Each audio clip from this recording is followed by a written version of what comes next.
All right, perfect. Welcome to the Occupational Safety Leadership Podcast. This is episode 230 with repeat guest Phil from HAZMAT Scholar.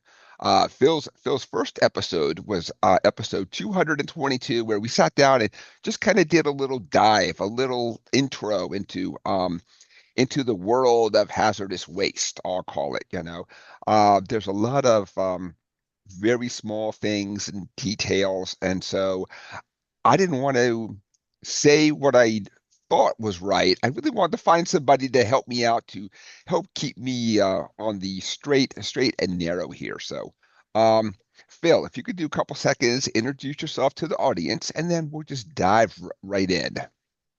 Well, thank you for the honor of being that person to trust and to show you what the straight and narrow is. I appreciate that. So, David, thank you. I'm Phil with HAZMAT Scholar, and this is my second all-time podcast I've ever done. So, thank you for letting me be part of the first one I've ever done, and inviting me back. So, I must have done an okay job. So thank you for that. So, HAZMAT Scholar is a little side project of mine, and it is a way that I've found to educate and help hazardous waste generators and hazmat shippers on the complexities of solving those technical challenges they have with hazmat or hazwaste shipping. There's, as you said, so many little details. I found I've forgotten many myself. And so I've created myself this resource to go back to, like, oh yeah, I know about that. What's it say about large quantity generators? Or what's it say about a contingency plan or storage limits? Because I forget where is that? I know I know it, and I know it when I see it, and so I have those references, and so that's what I'm trying to generate for my HAZMAT Scholar community, is easy to find resources so that they can find the answer that they need. They've gone through the training, but you forgot half the stuff you learned at the training. And let me try to find something that's easily searchable for you to get the answer that you need, so that you can be compliant in short order. So that's me at HAZMAT Scholar. I'm still figuring it out and developing it, but yeah, find me on LinkedIn and follow me, and so and send your questions my way so that we can all share in the knowledge. Thank you, Phil. So in the very first one that we did a whole intro to hazardous waste. We did a lot of definitions and that kind of stuff. And after we were done, we didn't have adequate time. Thus, you're back for another episode. I started to think about times in my life when I would talk with other safety professionals. I travel around and stuff, and I think it was generally understood that people understood those definitions, but I think a few really almost kind of suffered from that lack of confidence. Like, when do I call a production chemical a hazardous waste? I mean, like, what's the let's call it the triggers. What's going to be the things that trigger this from a chemical and now a hazardous waste? Yeah. So what comes to mind right away is a spill. Of course, Mm, you have a nice can of what we'll call paint for mhm. something that's less hazardous, or you can have some highly flammable solvent that you spilled. Someone gashed with the fork truck, uh, dropped it, whatever, glug glug glug, it's all on the floor, and so that obviously that material, the cleanup material, is going to be a waste, and so it will then trigger that hazardous waste definition. What gets you, and like you said, I really liked how you said the, yeah, confidence. You know in your gut you're not going to use it anymore, Yeah, that's right. and and and you're starting to fish around for, well, do I have an outlet for this? Okay, maybe you do. Is there a true recycling outlet you have? I've run into many times where you have a really hundreds of gallons or tens of gallons of an acetone that was never opened or used. You don't need it anymore, but it can be repurposed somewhere else. Find something at the facility where they can use it. Great. But more often than not, you're still going to run into, oh, I don't want the liability of putting this in my vehicle, taking it up the street, having another company come on down and pick it up. So, you start to find yourself in these risk evaluation scenarios. Is the juice worth the squeeze, as I had said to you off camera? Hmm. And and so no, it's not. So when you say to yourself, we're not going to use it anymore, it's now a waste. And and if you were to have a regulator come on site, they go through your facility and they see a cabinet, flam cabinet, and they open it up and they see all these cans of hazardous materials in there, whether they're corrosive, flammables, toxics, and they have a thick layer of dust on them. The question's going to be asked, what are you doing with this? And why is it just sitting here? Do you have a good answer? And is it because Dr. Joe in R&D says, "Oh, I got a good idea, a laboratory experiment I'm going to do, and here's my plan to." Yeah. If you don't have Dr. Joe's experimental plan to show the regulator, it's going to be a hard sell to say that's not waste. So if you're not using it and it's hazardous, get it off site. The less you have, well, it's going to help you on the OSHA side, your NFPA side, the DOT side. It's just a good overall practice to get chemicals that you do not need off site and dispose of it. And to another point, it doesn't get cheaper the longer you wait. And you and I talked about that briefly. That oh, but if I have just this amount of this flam 3 or this amount of 8, the longer you wait or you shop it around, it's going to go to the same two major hazardous waste vendors. And I could, you probably know who they are without me saying them. And so it's going to be the broker that's going to get you a better deal. Maybe, probably not. Hmm. So just get it off site, and it's going to be expensive because you do not want to get into the scenario of Dr. Joe wants to do this experiment, and 20 years later, Dr. Joe's been gone, and you get this unknown brown bottle sitting in the corner, and they to get rid of an unknown chemical that starts adding complexity and cost, and so the thought and idea of waiting, it's not worth it. So the the simple rule is if it's hazardous and you're no longer using it, and there's no recycling outlet for it, it's ways to get rid of it. So Right, right, that's my layman's explanation of dealing with your hazardous waste and when it becomes waste. right.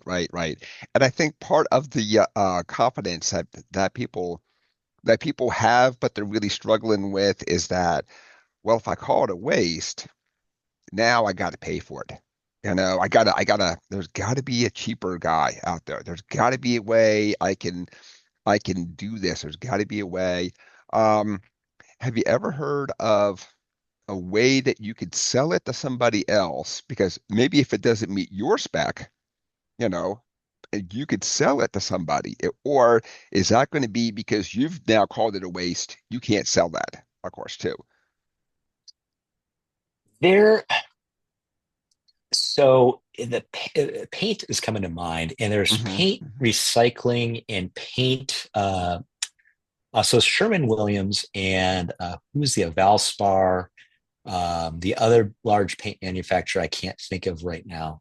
They have take back programs that Hmm. they sponsor. And so that is one commodity that I can think of that you could put on the back of your company vehicle and take it to their site, and they will gladly accept it. And you will uh, possibly get recycling credit for that as a universal waste Mm, potentially. okay. Hmm. Potentially, it depends on the states and whatnot. Right. Depends on, is it oil based? Is it latex? Yeah, there's a few nuances to it. Hmm. For I know that the hazardous waste vendors really like those pure solvents because it helps with their kilns and when they're doing cement kiln burns and things of that nature. They like that high BTU content. So you could get a good deal, if you will, for your virgin product that you consider uh, hazardous waste. Hmm. Hmm. Um, But outside of, each state has their own little twist on it too. So you have to check with your regulator as well. Hmm. One thing I wanted to bring up, though, especially with the large quantity generators, is let's say you do have in an inventory a large amount of of some sort of solvent. Now, your environmental folks are going to be very aware of air permitting concerns that are out there, and air is something I'm not very good at, but I just know it's a beast, and it's a section of the regulation you do not want to run afoul of. And what they do to determine how much of these solvents, certain categories of solvents are on site and how much is escaped or left and gone into the atmosphere is to do their mass balance calculations. And these are, they take what you have in inventory and then compute it against what was used. And then they do their calculations to determine if emissions are appropriate or what has been calculated has been appropriate and what you've done. So it's a word of caution, like to just get rid of stuff. You just have to have a very good accounting of how you got rid of it. That it was not a loose cap was not on top of one of those drums, and it over the course of the year it off gets because we've all gone into those storage rooms that do smell a little funky, and that could be because of fugitive emissions coming off of your stored chemicals. And anyway, so we're getting into a realm that I start to know very little about very Yes. quickly, Yeah. but it does impact your hazardous waste generation. So I'm going to go back to my rule of thumb. If you're calling a waste and no longer need it, get it off site, Hmm. and Hmm. don't spend a lot of time shopping it around because the longer it's on site, the more it's gonna cost you. Right, right, right, right. I've always had a really good trusty vendor that I just always did a awesome job. They would give me the price as quick as they could. So I always felt really good with the people I picked. But I also think I'm a little bit of a vendor snob. I'll sit down and I'll say, "Hey, I'm looking for somebody, and here's my 5 bullet points. At least you guys need to be able to do this, or I don't even want to deal with this company because somebody can meet that like criteria out there then." And so that always really helped me to say, I have a waste, here's how we're going to get rid of it, so that really helped me a lot then, in the Yeah, past. and to your point, I have. Oh, I did not know I was going to need to recall this, but I have a Mhm. post I did probably about 6 months ago where I said, "Don't let your hazardous waste vendor do this to you." And I have about seven different points where, in qualifying where you want your hazardous waste to go, they can consolidate it and uh, into something where they call a generic profile, Mhm. where they'll take a blend of wastes and that are similar and combine Mhm. them into another drum, if you will, or tanker, Mhm. and then ship your waste to another company you don't necessarily know of or approve of. So you need to be clear to your vendor that no, I want it to go to you and to that kiln or to that incinerator or to that landfill, and Mhm. that's it. It will not be blended and combined with somebody else's because the cradle to grave requirement under RECRA, where it goes and someone goes under, all of a sudden your name is going to be on that list of generators that contributed to the stockpile of waste that they had there. Well, you're on the hook for your little percent that you contributed to it. So, Oh yes. Oh yes, So one of my very first tasks when I became a safety guy is they got me one of these newfangled computers, and I was able to open it up and figure out how to make a little spreadsheet. And I was really anal about, because to me I was like, all right, awesome, I'm shipping it out. I should get something back that says, hey, it arrived at the facility. So I kind of made myself almost like a little checklist, like, okay, look at this every so often. Really make sure you get the paperwork back. And I think it was even called like certificate of destruction. I'm not Yes. sure that I'm Yeah, that's really correct. okay. Yeah, it was okay. And I was just okay, just really anal about okay. I sent it out. I know that I should see it back in seven to 10 days because they got to ship it, and all that kind of stuff. Then um, I was really kind of scared because I was brand new, but I had this new tracking thing. Now, of course, there's software, all kinds of awesome things now If you're out lucky to there. have it. Yeah. Well, Right. you're bringing up a good point, David. And so we were talking about hazardous waste, and generator status is a very important Hmm. component to that. It's where you begin. And it's where the rules apply or do not apply to you. And we talked about it a little bit last go around, but there's very small quantity generator, large quantity generator. Very small quantity generator has the least amount of regulation oversight that you would have. And so to be a very small quantity generator, I'm going to read the definition real quick. Hmm. It's going to be less than 100 kilos per month of a non-acute waste, or less than 1 kilogram of month of an acute waste.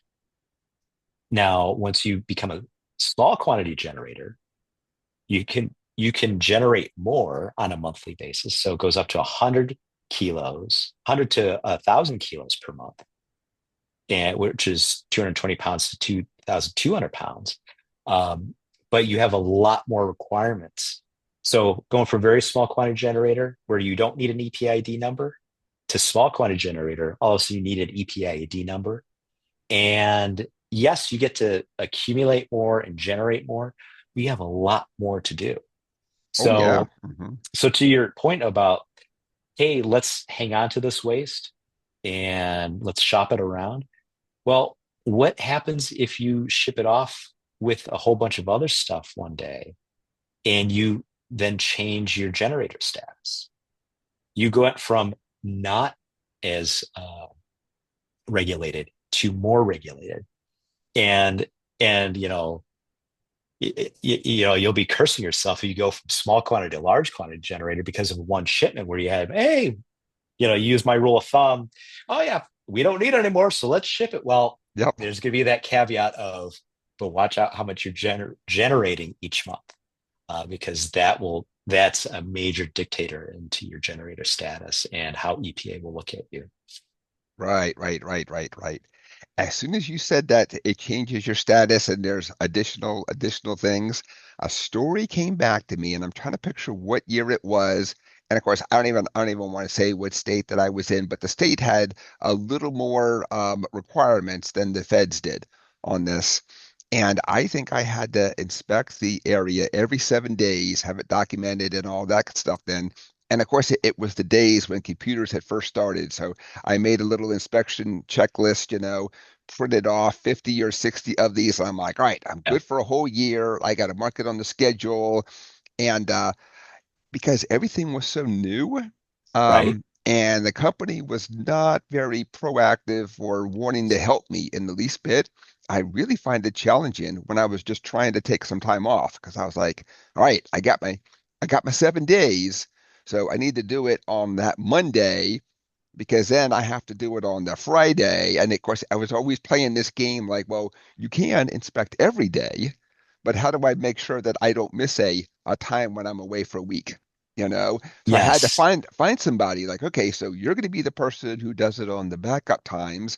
And then it became too hard for both of us to juggle. So it was like, you got to do it first and second week of every month. I do third and fourth, and um, and that just goes with any type of like responsibilities. If you always think that somebody else is doing it, it never gets done, too. Right. And then all of a sudden you're doing one of these things, when you'll point at the other person when it didn't happen. Yeah, And yeah. you're hitting on some points that that my counterpart Kurt has been focusing on in a series he's calling "Don't Be a Todd" is what he's calling his series. And Todd is a hazardous waste manager who is dropping the ball left and right. And Mhm. the point you just made about well, you made 2 points actually that we've been highlighting. The one about the return manifest. Now, the Mhm. e-manifest rule is trying to solve that, but you You were diligent. You got your return manifest. You got your certificate of destruction. You put it in the binder. You put the debt, the entry into the spreadsheet, and you're doing it right. But a lot of people are not. They forget about the return manifest, or they don't notify the state that 45 days has gone by and I don't have my return manifest and I need it. Now that's a requirement for the large quantity generator. Hmm. And and so a small quantity generator, you have 60 days is my recollection. And but I believe that's going to change this year with the e manifest, but we could get into that, discussion another point. Um, but yeah, you were doing that right. And then the other point that you made is that my counterpart Kurt's making at these "Don't Be a Todd" deal that he's doing is your weekly inspections of your accumulation area must be done. Holidays, vacations does not matter, and it's not only getting done, but don't miss information either. Hmm. Don't forget to put something down, or if you do have a finding from the week before, how is it satisfied? Right, Well, right, you right. did find a labeling error. Well, document that. Hmm. If you have a perfect week every week, the regulator is going to know something's up. It means you're just pencil whipping your checklist. But if you're saying, "Hey, I found mislabeling on a drum, I corrected it, and the next week, say correction was noted," that's all you need to do.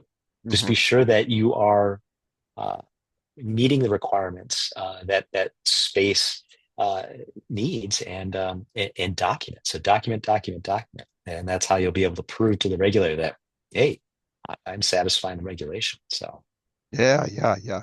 Well, I think I was young enough to be scared because in the different classes, of course, they talk about potential jail time and all kinds of stuff. And you know, when I was young, I used to think like, wow, they really take it serious. I could see him doing a huge fine on the company, but literally jail time for somebody who did something wrong. And I just mean like you did it by accident. You're not purposely trying to do stuff wrong. I mean, that's a totally different category, of course, of things. it is the Hmm. likelihood.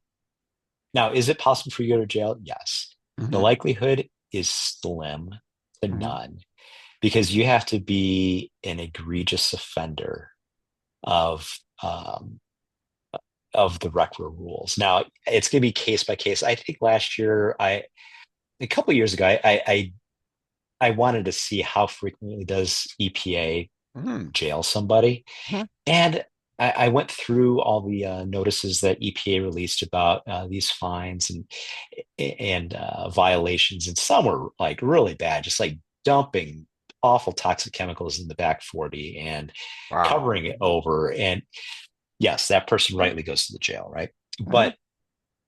But you have to be very egregious like that. Now, I'm not saying be lax with your your hazardous waste. No, we want to be good stewards. It's not Hmm. just us that are going to use the land and the earth and all that and breathe the air. Uh, but follow the rules as best you can. You're not always going to do it right, but as long as the regulator sees you're doing the best that you can and you're armed with the best information that you have, well, get it done. And if you need help, ask for help and then document it so that you, as that responsible person within the organization, have CYA'd yourself, and that Right. that I've asked for this, I need this. So here's my request to the higher ups, and if you're denied, well, you're denied, and that's where you're going to have to either figure out how to step it up or find another role with another organization. Uh, but I think most people want to do it right. They see hazardous waste. They don't want to pour it in the back 40. They don't want to just open it up to the air and let it evaporate. Uh, because yeah, they don't want to go to jail, but they also don't want to ruin their local environment. So because Right. Right. you're going to be living nearby there too, more than likely. So Exactly. Exactly. Exactly. So, Phil, we are bumping bumping up on time. Could you take a couple seconds, let folks know where they can find you, can connect.